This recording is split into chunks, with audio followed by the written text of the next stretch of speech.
Good evening, friends and family. I'm very happy to be here today. For those of you who may not know me, I'm Jennifer, Christina's twin sister. Today I want to tell you some interesting stories about her, and it will just confirm how wonderful she is, our wonderful bride, Christina here. Growing up, one of my first childhood memories is walking home from school with her. I remember that we were just walking 7 blocks from the school just to our house, our apartment in Queens.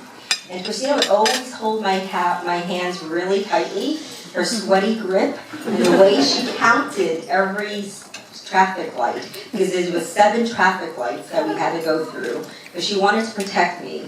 She was only 2 minutes older, but she acted as if she was really 2 years older. And I would say that one trend that never changed is her desire and just the innate ability to look after me. She is someone I view as a protector, as a leader, and someone who's just very compassionate. She does that whether in the personal life or even in the work front. She's an advocate for whoever needs help. But let me just say, that was not always this little angel I'm painting here.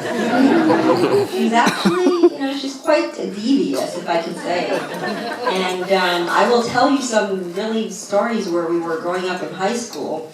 We lived in Hyde Park, and there were a lot of cicadas around. She used to chase me around with cicadas and throw them at me while I was screaming down the block. And if one thing you should know is, I'm pretty good with my vocabulary, but that wasn't always the case growing up. Christina would create these fake words and test me on them. And she would say, do you know what this means? Do you know what that means? And I look at her and give up. And she'll say, well, this is the definition. She really would just create definitions out of the blue. And I thought, wow, she's so smart. So dumb. But, as time went on, I realized she's really not that smart. Let's kind of talk about her high school years. For those of you, which many of you are here, are the Great Neck South crew. So let's say hello. If you remember Christina from Great Neck South those days, she sported that dyed blonde hair, big hoop earrings, and also that dark lipstick. And she thought she looked really cool in Django jeans, if you remember how that looks like.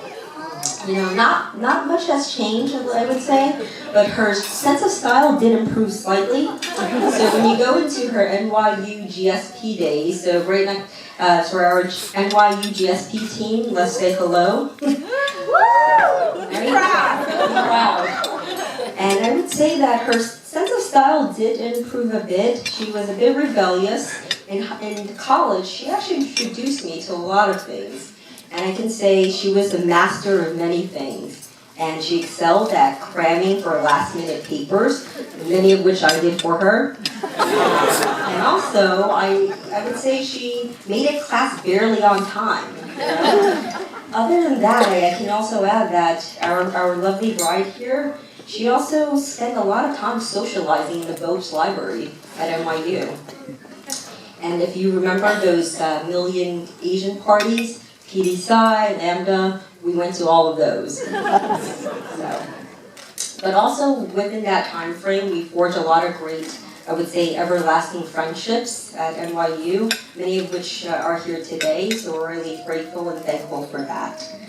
And it's kind of nice to reflect on those days and see how many people flew far and wide to be here to celebrate. And that's because she's very special. I would have to say she is really someone that I really respect, because when there's any kind of tough hardship, she doesn't really turn away from it. There's a quote that I came across, and I really want to kind of mention and highlight it here. A challenge only becomes an obstacle when you bow to it. Christina never bows to any obstacles. When we had a lot of issues, whether in the health front in our family or just any kind of situation, she's the first to solve it, and she's the first to help me through any of my problems. She's a problem solver. She's also someone who just doesn't stop multitasking, and really she's had that get it done attitude, which served her very well personally, but also in the work front. One thing that I have to say that is a bit admirable is her cooking skills. Starting off, she didn't know how to cook at all, but because of situation, she learned how to cook just following YouTube videos and asking family, friends, and just a lot of people. And I was a guinea pig for many of those, and so was Jeff here. But all in all, she started to be a really good chef. If I were to summarize here for everyone, what do I like the most about her?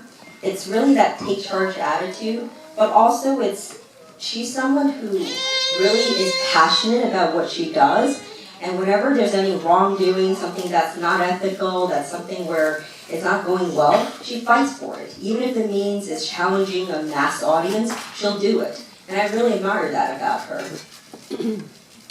But as much as she's successful, there was one thing that was missing in her life, and I think I wondered many times, where is she going to find that special guy who can nurture her, take care of her? So she's always played that role for me and our family. Lo and behold, she met Jeff here through Match. It was a success. But I can tell you, there were some initial stories she said about him. And it wasn't exactly, I would say, paint him the best description. So she came back home one night and said, hey, I met this guy. He's graduated from Columbia University. He works in the legal field, and he's Taiwanese. In my mind, I was thinking, okay, so typical cliche Asian. And then she also mentioned, as far as physique, I asked, how does he look like? How does he look like? Is he cute? She said, well, yeah, but he has humongous calves. And I said, that's like the weirdest description to describe someone's physical trait. So I encourage you, everyone here, if you kind of take a look at Jeff later, take a peek at his tuxedo pants. It's probably stretching and bulging out. And I have to say, I didn't meet Jeff for quite some time. All I heard was, well, Jeff said this, Jeff said that. He said, oh, did you know you can't waste water? You know you have to be more healthy? In my mind, I was thinking, gosh, this guy is so freaking annoying. Because she would come home and preach to me what I should be doing differently. And then when I finally met Jeff, he was polite, but I have to say, he wasn't talking too much with me until I think when things started getting challenging for our family, we're facing some really hardships, and he was there for us. It was early on in the relationship, but he quickly stepped in. He helped me. He even bought me a bike because I was in a bad mood. He just decided to buy me a bike, which I really rode for 2 times in my life. So, but best of all, he won the affection of our furry Coco. That's the best thing you can ask for. She's a big judge of things, and Jeff managed to win her affection too. And now that we're all here celebrating this special day, I think it's important to highlight, especially those who are married, it's not really easy to be in a marriage because one, there's a lot of differences, a lot of personalities at stake. And there's 2 quotes I want to really share and hopefully leave with both of you to think about as you embark on this new journey. The first one is this: love me when I least deserve it, because that's when I really need it. The second one is, the happiest couples never have the same character, they just have the best understanding of their differences. And by and large, for those of you who know the 2 here, they've had definitely their ups and downs, sometimes World War III type of fights, but overall, I think they managed to stay together because of their deep affection and love for each other. So to that, I wish everyone could just raise their glasses and toast the couple here.